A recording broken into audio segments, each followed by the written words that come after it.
Hello everyone, welcome to my channel beauty tips. Hazrat Zainab का खुतबा।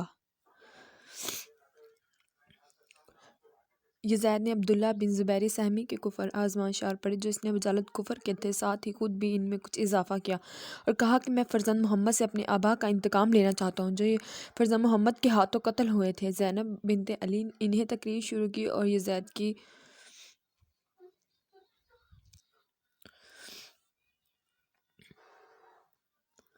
खिलाफत की तारीख में एक नए बाब का इजाफा कर दिया। हज़रत ज़ैनब ने कहा कि अल्लाह और इसे कहा कि जो बुरे काम करता है इनका अंजाम ये होता है कि वो खुदा की निशानियों को झुटलाने लगते हैं, इसका मजाक उड़ाते हैं। यानी तो जो आज खुदा की निशानियों को झुटला रहे हो इसका इस्तफाक करते हो, जिस तरह मक्का के बुत परस्तों ने जंग ओहद में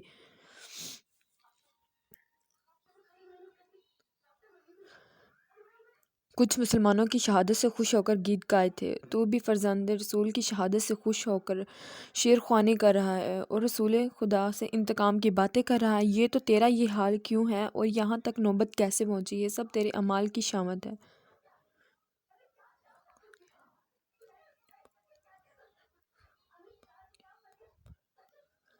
जो शख्स गया हो पर असरार करेगा वो कुरानी फैसले तो है, तेरा बाप है और वो है जिसने तुझे अर्क हाकिम बना कर भेजा और इसका बाप है। तुम लोगों को फर्जंद पैगंबर को कत्ल करते हो और फिर हक व सदाकत का नाम लेते हो।